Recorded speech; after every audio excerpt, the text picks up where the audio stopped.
हरिः ओम्। श्रीमद् वाल्मीकि रामायणे युद्धकांडे 32 सर्गः। श्री राम के मारे जाने का विश्वास करके सीता का विलाप तथा रावण का सभा में जाकर मंत्रियों के सलाह से युद्ध विषयक उद्योग करना। सा सीता तच्छिरो दृष्ट्वा तच्चकारमुखमुत्तमं सुग्रीवप्रतिसंसर्गमाख्यातञ्च हनूमता नयने मुखवर्णञ्च भर्तुस्तत्सदृशं मुखं केशान्तदेशञ्च तञ्च चूडामणिं शुभम् एतैः सर्वैरभिज्ञानैरभिज्ञाय सुदुःखिता विजगर्हेऽत्र कैकेयीं क्रोशन्ती कुररी यथा। सीता जी ने उस मस्तक और उस उत्तम धनुष को देखकर तथा हनुमान जी की ही कही हुई सुग्रीव के साथ मैत्री संबंध होने की बात याद करके अपने पति के जैसे ही नेत्र, मुख का वर्ण, मुखाकृति, केश, ललाट और सुंदर चूड़ामणि को लक्ष्य किया। इन सब चिन्हों से पति को पहचान कर वे बहुत दुखी हुई और कुर्री की भांति रो रो कर कैकेयी की निंदा करने लगी। सकामा भव कैकेयी हतोऽयंकुलनंदनः कुलमुत्सादितं सर्वं त्वया कलहशीलया। कैकेयी, अब तुम सफल मनोरथ हो जाओ। रघुकुल को आनंदित करने वाले ये मेरे पतिदेव मारे गए। तुम स्वभाव से ही कलहकारिणी हो, तुमने समस्त रघुकुल का संहार कर डाला। आर्येण किन्नु कैकेय्या कृतं रामेण विप्रियं यन्मया चीरवसनं दत्त्वा प्रव्राजितो वनम्। आर्य, श्री राम ने कैकेयी का कौन सा अपराध किया था जिससे उसने उन्हें चीर वस्त्र देकर मेरे साथ वन में भेज दिया था। एवमुक्त्वा तु वैदेही वेपमाना तपस्विनी जगाम जगतीं बाला छिन्ना तु कदली यथा। ऐसा कहकर दुख की मारी तपस्विनी वैदेही बाला थर थर कांपती हुई कटी कदली के समान पृथ्वी पर गिर पड़ी। सा मुहूर्तात् समाश्वस्य परिलभ्याथ चेतनां तच्छिरस्समुपास्थाय विललापयते क्षणा। फिर 2 घड़ी में उनकी चेतना लौटी और वे विशाल लोचना सीता कुछ धीरज धारण कर उस मस्तक को अपने निकट रखकर विलाप करने लगी। हा हतास्मि महाबाहो वीरव्रतमनुव्रत इमान्ते पश्चिमावस्थां गतास्मि विधवा कृता। हाय महाबाहो, मैं मारी गई। आप वीर व्रत का पालन करने वाले थे। आपकी इस अंतिम अवस्था को मुझे अपनी आंखों से देखना पड़ा। आपने मुझे विधवा बना दिया।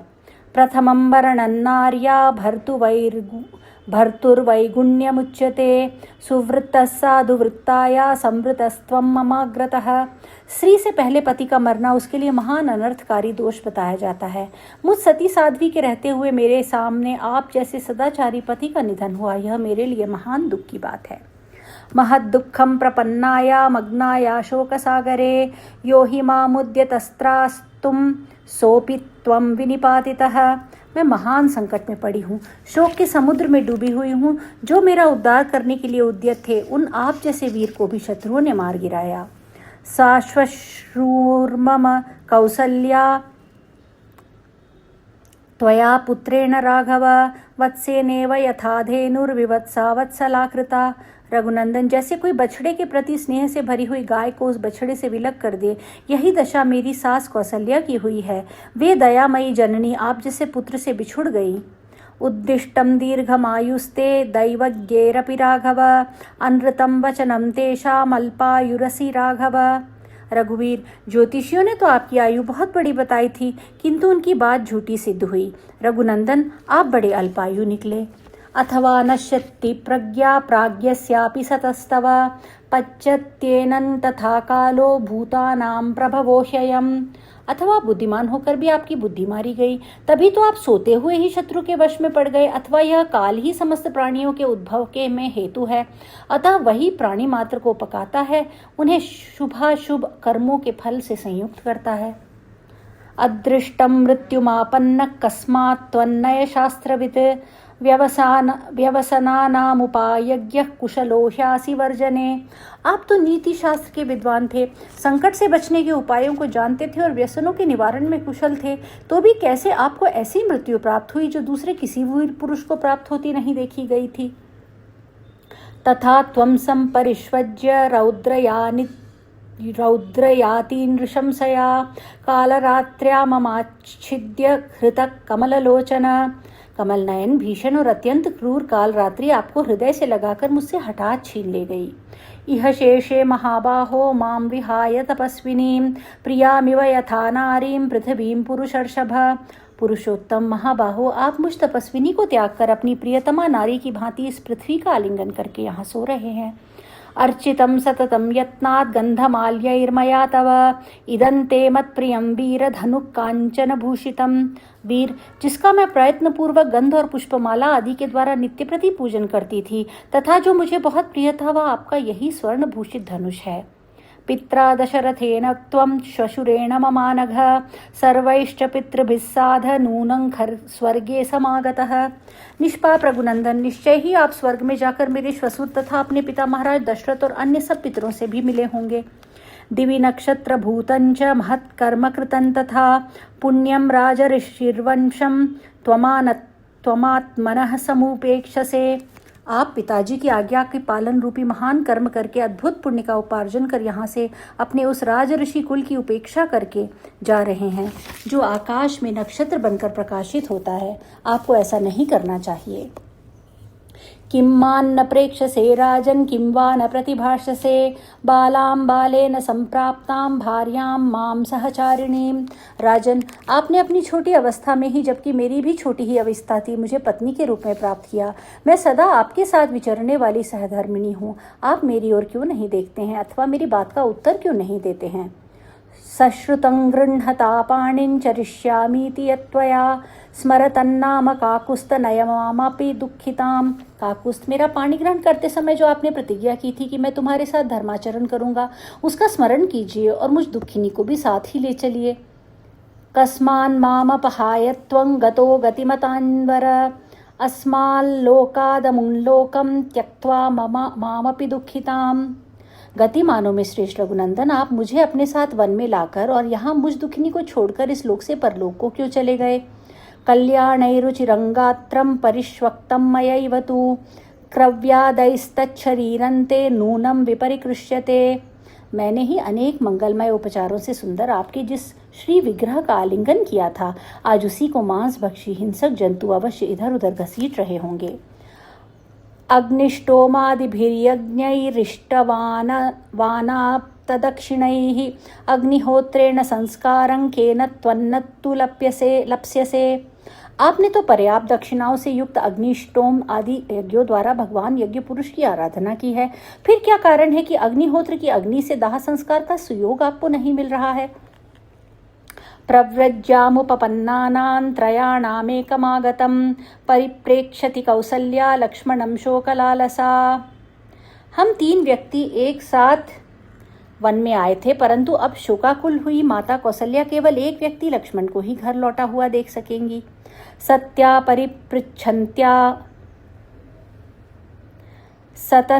परिपृच्छन्त्या वधं मित्रबलस्य ते तव चाख्यास्यते नूनन निशायाम राक्षसैर्वधम। उनके पूछने पर लक्ष्मण उन्हें रात्रि के समान राक्षसों के हाथ से आपकी मित्रों की सेना के साथ सोते हुए आपके भी वध का समाचार अवश्य सुनाएंगे। सा त्वां सुप्तं हतं ज्ञात्वा मां च रक्षो गृहं गतां हृदयेनावदीर्णेन न भविष्यति राघव। रघुनंदन, जब उन्हें यह ज्ञात होगा कि आप सोते समय मारे गए और मैं राक्षस के घर में हर लाई गई हूँ, तो उनका हृदय विदीर्ण हो जाएगा और वे अपने प्राण त्याग देंगी। मम हेतोरनार्याया अनघ पार्थिवात्मजः रामः सागरमुत्तीर्य वीर्यवान गोष्पदे हतः। हाय, मुझ अनार्या के लिए निष्पाप राजकुमार श्री राम, जो महान पराक्रमी थे, समुद्र लंघन जैसा महान कर्म करके भी गाय की खुरी के बराबर जल में डूब गए, बिना युद्ध किए सोते समय मारे गए। अहम दाशरथेनोढ़ा मोहात् स्वकुलपांसनी आर्यपुत्रस्य रामस्य भार्या मृत्युरजायत। हाय दशरथ नंदन श्री राम, मुझ जैसी कुल कलंकिनी नारी को मोहवश भ्या लाए। पत्नी ही आर्यपुत्र श्री राम के लिए मृत्यु रूप बन गई। नूनमन्यां मया जातिं वारितं दानमुत्तमं याहमद्यैव शोचामि भार्या सर्वातिथेरिह। जिनके यहाँ सब लोग याचक बनकर आते थे एवं सभी अतिथि जिन्हें प्रिय थे, उन्हीं श्री राम की पत्नी होकर मैं जो आज शोक कर रही हूँ, इससे जान पड़ता है कि मैंने दूसरे जन्म में निश्चय ही उत्तम दान धर्म में बाधा डाली थी। साधु घातय मां क्षिप्रं रामस्योपरि रावण समानय पतिं पत्न्या कुरु कल्याणमुत्तमम्। रावण, मुझे भी श्री राम के शव के ऊपर रखकर मेरा वध करा डालो। इस प्रकार पति को पत्नी से मिला दो, यह उत्तम कल्याणकारी कार्य है, इसे अवश्य करो। शिरसा मे शिरश्चास्य कायं कायेन योजय रावणानुगमिष्यामि गतिं भर्तुर्महात्मनः। रावण, मेरे सिर से पति के सिर का और मेरे शरीर से उनके शरीर का संयोग करा दो। इस प्रकार मैं अपने महात्मा पति की गति का ही अनुसरण करूंगी। इतीव दुःख संतप्ता विललापयते क्षणा भर्तुशिरोधनुश्चैव ददर्श जनकात्मजा। इस प्रकार दुख से संतप्त हुई विशाल लोचना जनक नंदिनी सीता पति के मस्तक तथा धनुष को देखने और विलाप करने लगी। एवं लालप्यमानायां सीतायां तत्र राक्षसः अभिचक्राम भर्तारमनीकस्थ कृतांजलिः। जब सीता इस तरह विलाप कर रही थी, उसी समय वहां रावण की सेना का एक राक्षस हाथ जोड़े हुए अपने स्वामी के पास आया। विजयस्वार्य पुत्रेति सोऽभिवाद्य प्रसाद्य च न्यवेदयदनुप्राप्तं प्रहस्तं वाहिनीपतिम्। उसने आर्यपुत्र महाराज की जय हो कहकर रावण का अभिवादन किया और उसे प्रसन्न करके यह सूचना दी कि सेनापति प्रहस्त पधारे हैं। अमात्यैः सहितः सर्वैः प्रहस्तस्त्वामुपस्थितः तेन दर्शन कामेन अहं प्रस्तापितः प्रभो। प्रभो, सब मंत्रियों के साथ प्रहस्त महाराज की सेवा में उपस्थित हुए हैं। वे आपका दर्शन करना चाहते हैं, इसलिए उन्होंने मुझे यहाँ भेजा है। नूनमस्ति महाराज राजभावात् क्षमान्वित किंचिदात्यैकं कार्यं तेषां त्वं दर्शनं कुरु। क्षमाशील महाराज, निश्चय ही कोई अत्यंत आवश्यक राजकीय कार्य आ पड़ा है, अतः आप उन्हें दर्शन देने का कष्ट करें। एतत् श्रुत्वा दशग्रीवो राक्षस प्रतिवेदितम् अशोकवनिकान् त्यक्त्वा मंत्रिणां दर्शनय्ययो। रावण राक्षस की कही हुई यह बात सुनकर दशग्रीव रावण अशोक वाटिका छोड़कर मंत्रियों से मिलने के लिए चला गया। सतु सर्वं समर्थ्यैव मंत्रिभिकृत्यमात्मनः सभां प्रविश्य विददे विदित्वा राम विक्रमम्। उसने मंत्रियों से अपने सारे कृत्य का समर्थन कराया और श्री रामचंद्र जी के पराक्रम का पता लगाकर सभा भवन में प्रवेश करके वह प्रस्तुत कार्य की व्यवस्था करने लगा। अंतर्धानन्तु तच्छीर्षं तच्चकामुर्कार्मुकमुत्तमं जगाम रावणस्यैव निर्याण समनंतरम। रावण के वहां से निकलते ही वह सिर और उत्तम धनुष दोनों अदृश्य हो गए। राक्षसेन्द्रस्तु तैसार्धं मंत्रिभिर्भीम विक्रमैः समर्थयामास तदा राम कार्य विनिश्चयम्। राक्षसराज रावण ने अपने उन भयानक मंत्रियों के साथ बैठकर राम के प्रति किए जाने वाले तत्कालोचित कर्तव्य का निश्चय किया। अविदूरस्थितान् सर्वान् बलाध्यक्षान् हितैषिणः अब्रवीत् काल सदृशं रावणो राक्षसाधिपः। फिर राक्षसराज रावण ने पास ही खड़े हुए अपने हितैषी सेनापतियों से इस प्रकार समयानुकूल बात कही। शीघ्रं भेरी निनादेन स्फुटं कोणाहतेन मे समानयध्वं सैन्यानि वक्तव्यं च न कारणम्। तुम सब लोग शीघ्र ही डंडे से पीट पीट कर धौंसा बजाते हुए समस्त सैनिकों को एकत्र करो, परंतु उन्हें इसका कारण नहीं बताना चाहिए।